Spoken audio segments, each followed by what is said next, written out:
पोट बांधल्याने पोट कमी होईल का? बघ कसं असतं, ॲब्डॉमिनल मसल स्ट्रेच झालाय, वीक झालाय, डायस्टेसिस ऑफ रेक्टाय म्हणजे त्या ज्या पोटाचे दोन स्नायू असतात, आपले दोन मसल्स, रेक्टस ॲब्डॉमिनस मसल, त्या सेपरेट होतात आणि मग ते वीक होतात आणि त्याच्या विकनेसने कंबर दुखते. आता पोट बांधल्याने काय होतं, त्या मसलला थोडासा सपोर्ट मिळतो आणि त्याच्यामुळे पोट आणि कंबर दुखणं थोडंसं कमी होतं. सपोर्टसाठी तुम्ही पोट बांधा, बेल्ट लावा, कपडा बांधा, ओढणी बांधा, काहीही बांधा, पण त्याच्यामुळे पोट कमी होईल हे मुळीच नाही. त्याच्यामुळे पोटाच्या स्नायूंना सपोर्ट मिळेल आणि त्याच्यामुळे जे बॅकएक होतं, कंबर दुखते, ते कमी दुखेल. म्हणून पोट बांधायचं. पोट कधीपासून बांधू शकतो? नॉर्मल डिलिव्हरी नंतर तुमच्या कम्फर्ट प्रमाणे दुसऱ्या दिवशीपासून तुम्ही पोट बांधू शकता. सिझेरियन नंतर 4थ्या-5व्या दिवशी किंवा टाका काढल्यानंतर जसं कम्फर्टेबल वाटेल तसं तुम्ही पोट बांधू शकता. बेल्ट वापरा, कॉटनचा कपडा, ॲब्डॉमिनल बाइंडर, तुम्हाला जे कम्फर्टेबल आहे ते वापरा.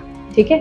दिवसभरात तुम्ही लावू शकता. झोपताना ते काढायचे, जेवताना काढायचे, म्हणजे पोटावर ताण येत नाही.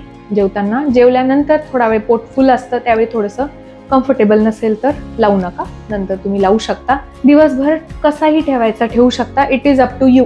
कम्फर्टनुसार तुम्ही किती वेळ वापरायचं हे ठरवायचं. नंतर पोटाच्या स्नायूंचा हळूहळू व्यायाम केल्याने पाठीच्या पोटांच्या हळूहळू ते कमी होईल आणि जे वाढलेलं वजन आहे, फॅट आहे, ते हळूहळू नंतर बाळ 6 महिन्याचं झालं, वरचं खायला लागलं की कमी करायचं. पण पोट बांधल्याने पोट कमी होईल असं बिलकुल नाही. त्याच्याने बॅकएक कमी होईल, पोट कमी होणार बिलकुल नाही.